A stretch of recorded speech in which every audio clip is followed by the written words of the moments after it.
देवभूमि में आप हैं, देवों का आशीर्वाद इस बार आपको मिल रहा है। देखिए मैं देवभूमि में हूँ और यहाँ का बेटा हूँ, यहाँ का साथी हूँ सबका। और हम लोगों के साथ तो मेरे जो देव हैं वो यहाँ के सारे लोग हैं, यहाँ के जो नागरिक हैं वो सबको मैं देव मानता हूँ। और हमने ये पढ़ लिया है कि इस देवभूमि के जो हमारे लोग हैं, जो गढ़वाल के लोग हैं, इन लोगों के कल्याण के लिए काम करना है। अच्छा, एक बात बताइए बलूनी जी, दिन की शुरुआत आप कैसे करते हैं? देखिए, वास्तविकता मैं आपको सच बताऊं, इसमें मैं अपनी कोई प्रशंसा तो मेरे को करने की आवश्यकता नहीं है। हमारा पार्टी एक बहुत ही स्ट्रक्चर्ड पार्टी है। पार्टी के अंदर पूरा सिस्टम बना हुआ है। पार्टी के अंदर सारी सिस्टम है कि कहाँ जाना है, क्या नहीं करना। मैं तो सच बताऊं, मैं तो कपड़े पहन के तैयार होता हूँ, कार्यकर्ता मुझे ले जाते हैं और जनता तक लेके जाते हैं। मैं सबसे अपनी बात कहता हूँ। सारा श्रेय अपने कार्यकर्ताओं को दे रहे हैं, इसमें भी आपकी सादगी है अनिल जी। लेकिन मैं एक चीज और पूछूंगी, सेना यहाँ पहाड़ों में हम देखते हैं हर परिवार से तकरीबन एक बेटा सेना में होता है, और ये वो जगह है जो आपका लोकसभा क्षेत्र है जहाँ से CDS बिपिन रावत आते हैं। अब जो पहले CDS रहे, उनको लेकर बहुत सारी टिप्पणियां की गई कांग्रेस द्वारा। ये बड़ा गंभीर मुद्दा है और मैं इसलिए पूछ रही हूं क्योंकि एक बड़ा भावनात्मक जुड़ाव यहाँ के लोगों का CDS बिपिन रावत से रहा।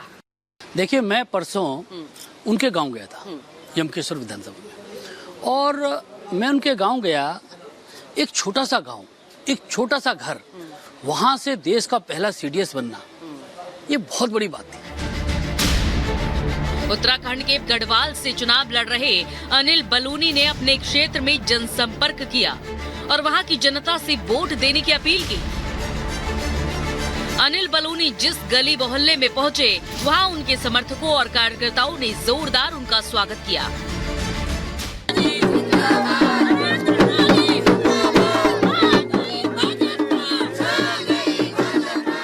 ये सारा जो आप देख रहे हैं जनमत, ये पूरा का पूरा मोदी जी के परिवार के लोग हैं, और मोदी जी के प्रति जो उनकी अगाध श्रद्धा है, उसके लिए सारे लोग, भारतीय जनता पार्टी के लोग, ये सारा मोदी का परिवार है।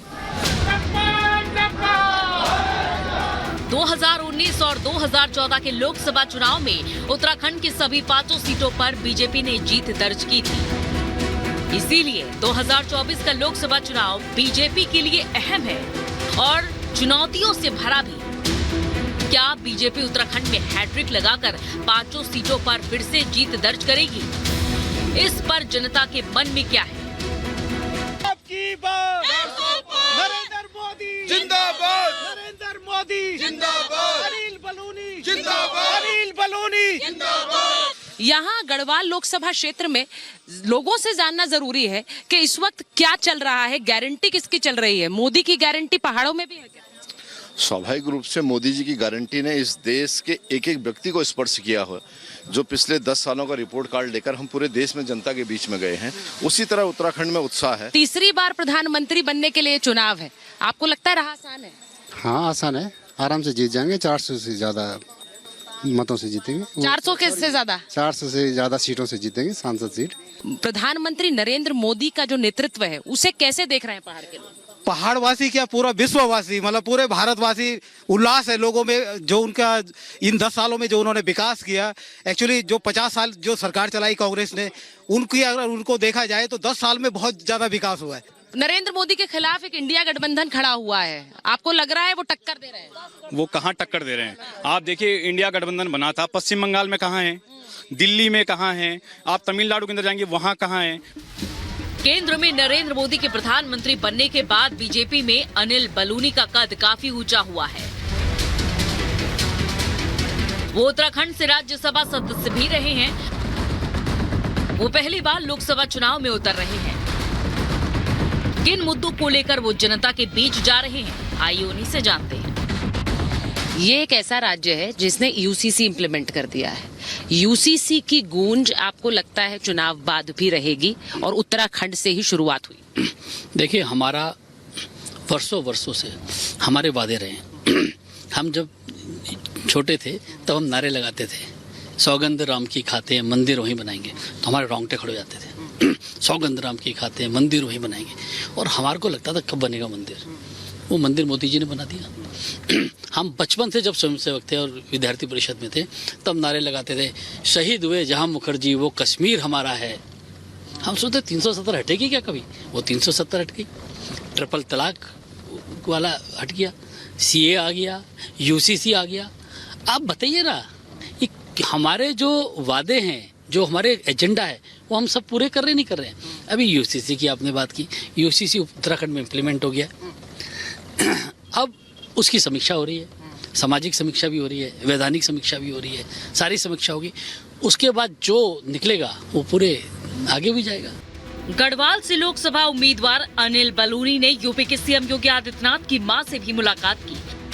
यही नहीं, चुनाव प्रचार के दौरान अनिल बलूनी पूर्व CDS विपिन रावत के घर भी पहुंचे और इसके बाद मौजूदा CDS अनिल चौहान के घर पहुंचकर लोगों से मुलाकात की। CDS जनरल बिपिन रावत के गांव जाकर श्रद्धांजलि देने के बाद अनिल बलूनी जी इस वक्त CDS चौहान के घर पर मौजूद हैं, उनके गांव में मौजूद हैं और यहाँ पर उनके गांव की कितनी महिलाएं बैठी हुई हैं उसका एक अंदाजा आप लगाइए। आप मुस्कुरा रही हैं बलूनी जी को देखकर इस बार।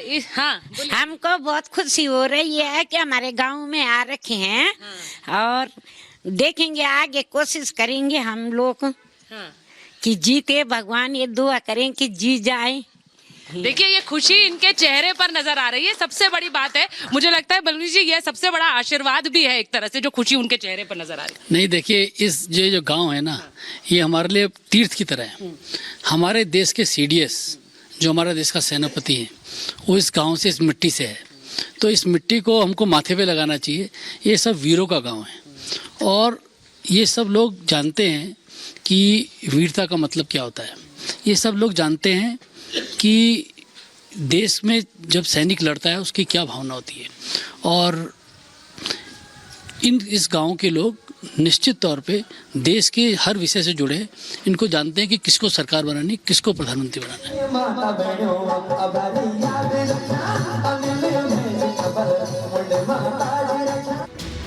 अनिल बलूनी जीत सुनिश्चित करने के लिए गढ़वाल में जोर शोर से लग गए हैं। मोदी की गारंटी को लेकर जनता तक पहुंच रहे हैं, जिससे आगामी लोकसभा में PM मोदी के 400 पार के लक्ष्य को पूरा किया जा सके। Bureau report, Republic Bharat.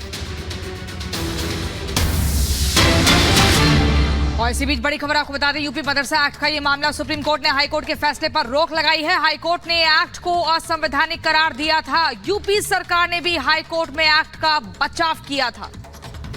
और अखिलेश हमारे साथ, हमारे सहयोगी इस वक्त जुड़ चुके हैं। अखिलेश बताइए, क्या कुछ कहा गया सुप्रीम कोर्ट ने जब रोक लगाई, तो क्या कुछ उस वक्त दलीलें रखी गई, क्या कुछ हुआ कोर्ट में?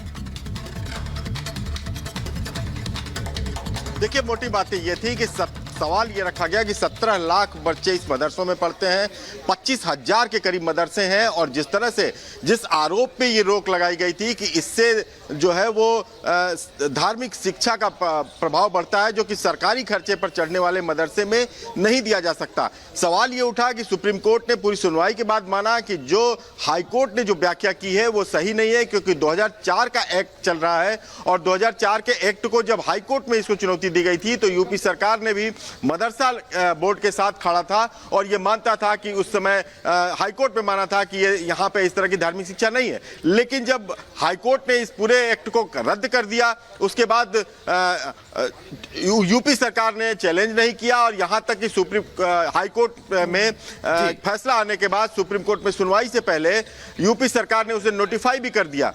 सुप्रीम कोर्ट ने माना है कि अभी इस पर लेकर बड़ा फैसला कहीं ना कहीं होता हुआ नजर आया है। फिलहाल बहुत बहुत शुक्रिया अखिलेश हमारे साथ चर्चा में जुड़ने के लिए, और लगातार पल पल की अपडेट हम आप तक पहुंचा रखेंगे। हर खबर की हर डिटेल रिपब्लिक भारत आपको बता रखा है। कहीं मत जाइए, एक छोटे से ब्रेक के लिए रुकेंगे, जल्द हाजिर होंगे।